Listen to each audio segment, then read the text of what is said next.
Pull this weed from the edge of a garden, dry the roots, and an herb supplier may pay serious money for it. But try to market it as something people should swallow, and you step into a very different world. In 2001, the FDA told companies to remove Comfrey supplements from the American market. Other countries, including Britain, Canada, Germany, and Australia, placed strict limits on it too. And yet, in the quiet farm country of Lancaster County, Pennsylvania, some Amish gardens still keep this same plant tucked into a corner year after year on purpose. Not because they are eating it, not because they are selling it as a miracle cure. They grow it for something far more practical. They grow it to feed the soil. The plant is called Comfrey, and at first it sounds almost too strange to believe. A weed that replaces fertilizer. A banned herb that helps tomatoes grow heavier fruit. A plant once valued by herbalists. Now quietly used by old farming families as a living mineral pump. So let us be clear from the start. Comfrey has two very different stories. One is safe, simple, and useful for a home garden. The other is the reason governments warned people not to take it internally. Most videos only tell you the easy half. By the end of this story, you will understand both sides, and why some gardeners still treat this rough-leaved plant as one of the most valuable tools in the soil. The first useful secret is not mysterious at all. Comfrey grows like a miner with leaves.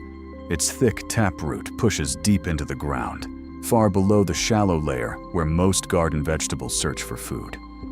Tomatoes, carrots, peppers, and lettuce usually feed close to the surface. Comfrey reaches past that crowded zone and taps into the deeper subsoil, where minerals have been collecting for years.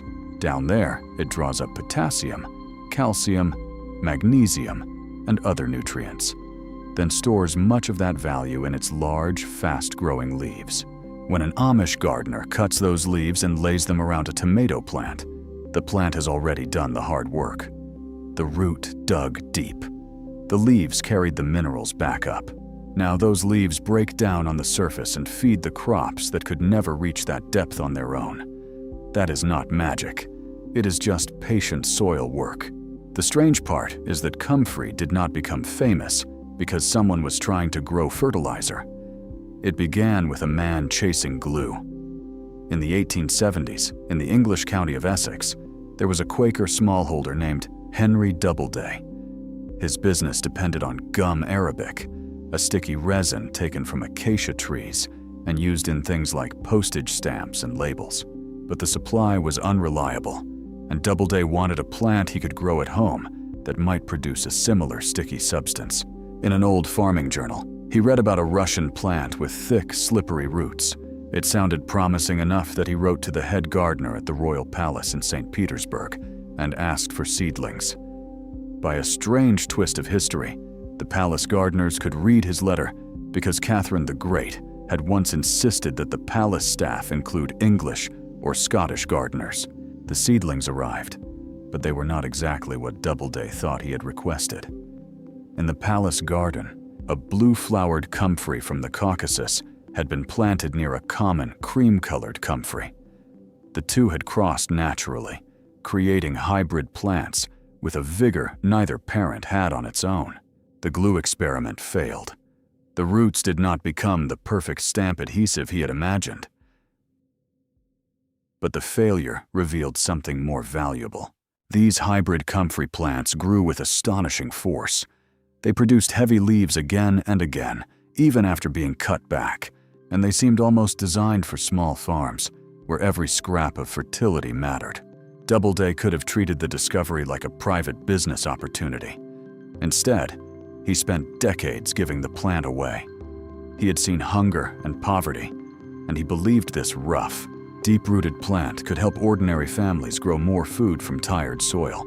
So the story of Comfrey begins with a mistake, a failed search for glue, a few unexpected seedlings from Russia, and a man who realized that the real treasure was not in sticking paper together, but in helping poor soil come alive again. For many years after Doubleday, Comfrey stayed almost like a quiet secret.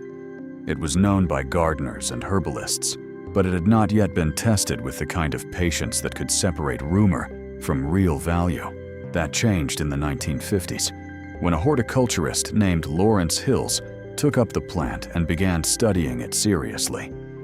In 1954, he founded the Henry Doubleday Research Association, naming it after the old Quaker who had brought the plant to England. A few years later, Hills rented a small plot of land in a village called Bocking and began one of the most important Comfrey trials ever done. He collected strains from farms and gardens across Britain, planted them side by side, and watched them for 5 years. Some grew weakly, some spread too freely, some looked useful but did not produce enough leaf. Hills numbered the best strains in a simple system: Bocking 1, Bocking 2, and so on.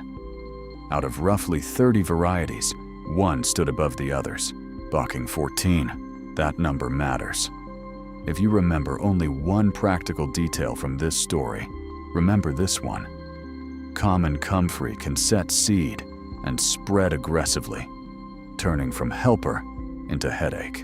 Bocking 14 is different. It is a sterile hybrid, usually grown from root cuttings or crowns, not seed. It stays where you plant it, produces heavy leaf growth, and became the variety serious gardeners still look for when they want Comfrey as a soil-feeding plant, not an invasion. To understand why gardeners value Comfrey, you have to look beneath the soil surface. Most vegetables live in a crowded feeding zone. Their roots spread through the top layer of earth, where every plant is competing for the same limited supply of nutrients.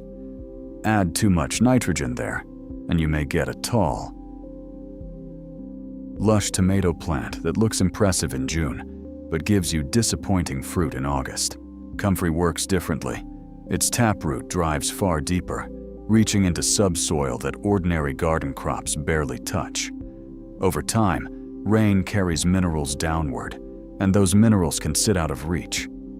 Comfrey reaches into that bank, pulls nutrients upward, and stores them in its leaves. Now, this is where we need to be honest. Online, Comfrey is often described as a miracle dynamic accumulator, as if it can magically create fertility from nothing. It cannot. No plant can make minerals that are not present in the ground. But Comfrey can help move certain nutrients from deep soil back to the surface, where your vegetables can use them. The most important one is potassium. Potassium is the nutrient linked with strong flowering, fruit development, and heavy tuber growth. Tomatoes, peppers, squash, and potatoes all need it when they shift from making leaves to producing the part you actually harvest. That is why Comfrey matters. Its leaves can contain a notable amount of potassium, especially when cut at the right stage. When those leaves rot down as mulch, compost material, or liquid feed, they return that potassium to the upper soil layer. The result is not instant magic. It is a slow, practical cycle. Deep root, mineral-rich leaf, cut leaf, fed soil, stronger crop. That is the difference between buying fertility every season and growing part of it in a corner of your own garden. Comfrey also has a second life, and this is the part that made it both valuable and controversial. Long before gardeners praised it as a soil plant, herbalists knew it by an older name, knit bone. Even its Latin name, symphytum, points toward the idea of things growing together. For centuries, people mashed Comfrey leaves or roots into a poultice and placed it on bruises, sprains, sore joints, and injured skin. That tradition was not based only on imagination. Comfrey root contains allantoin, a compound associated with skin repair and tissue renewal.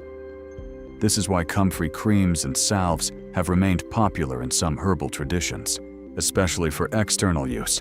You can still find Comfrey salves at small herb stands, including in Pennsylvania Dutch country.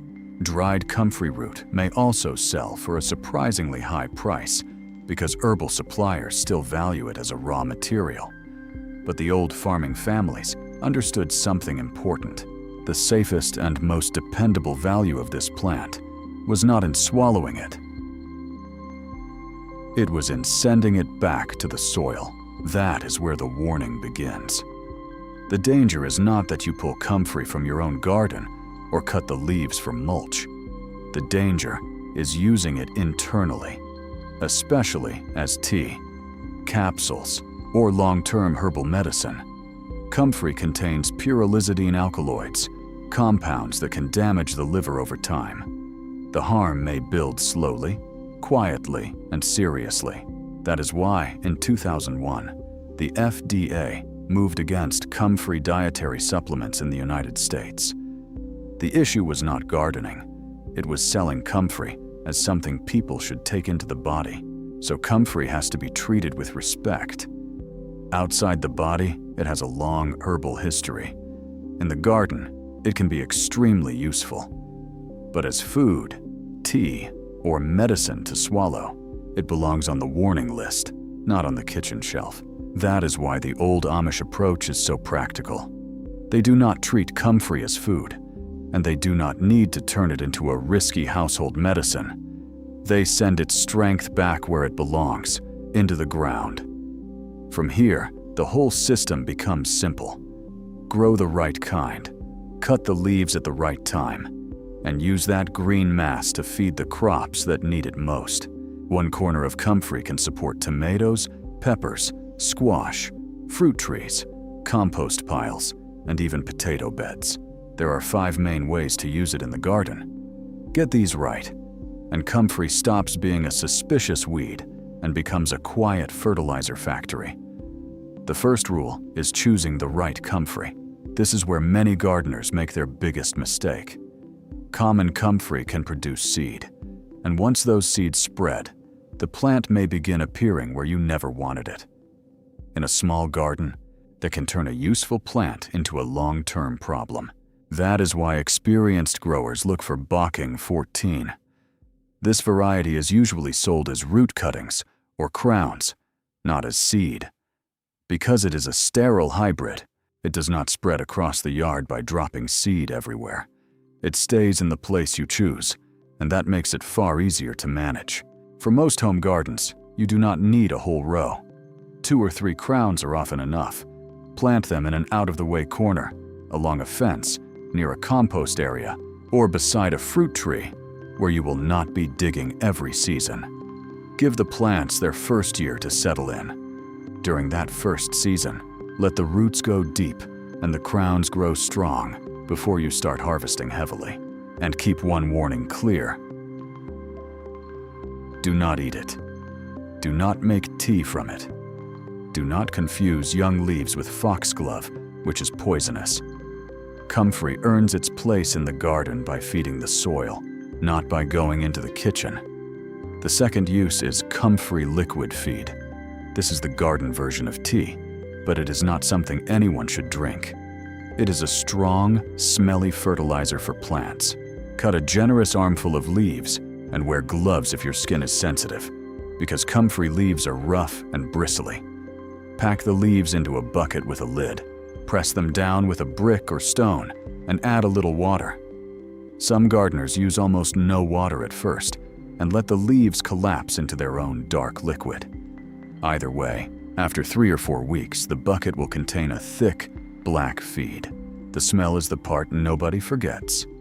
Keep it away from the porch, away from open windows, and downwind if possible. But once diluted, that liquid becomes powerful food for fruiting crops.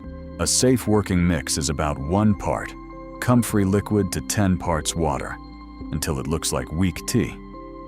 Pour it around tomatoes, peppers, squash, cucumbers, and other crops once they begin flowering. Used every week or 2, it gives those plants a steady potassium-rich push right when they are trying to set fruit instead of only growing leaves. The third use is the easiest one. Chop and drop. 3 or 4 times during the growing season, cut the comfrey leaves down to a few inches above the ground. Then lay those leaves directly around tomatoes, fruit trees, potatoes, or hungry garden beds like a green blanket. You do not need to dry them. You do not need to compost them first. Comfrey leaves are soft, low in woody fiber, and break down quickly. As they melt into the soil, they feed worms, protect moisture, and return those deep-pulled minerals to the surface. It is mulch, fertilizer, and soil food in one simple cut. The fourth use is fixing a slow compost pile. If your heap stays cold, wet, or stubborn, layer in fresh comfrey leaves. They rot quickly, heat up fast, and help wake the pile back to life. Gardeners have long used comfrey as a compost activator, turning a lazy heap into working compost again. The fifth use is the potato trench. In spring, before you cover your seed potatoes, lay a thick strip of fresh comfrey leaves along the bottom of the trench. Then place the potatoes above and cover them as usual. Through the season, those leaves break down right under the roots, releasing potassium where the swelling tubers need it most. Potatoes are heavy potassium feeders, so this method puts the feed in the exact place it matters. By harvest time, many gardeners notice larger, heavier tubers without adding bagged fertilizer. That is the whole lesson of comfrey. It is not a miracle plant, and it is not something to swallow. It is a soil worker. Plant 2 or 3 Bocking 14 crowns in a quiet corner. Leave them alone for the first year, and then start cutting leaves when the plants are strong. Use those leaves as liquid feed, mulch, compost starter, and food beneath potatoes. Each cut grows back. Each leaf returns minerals to the garden. Instead of buying fertility every spring, you grow part of it yourself. That is why old gardeners kept comfrey close. One rough weed, quietly doing the work of a whole shelf of fertilizer.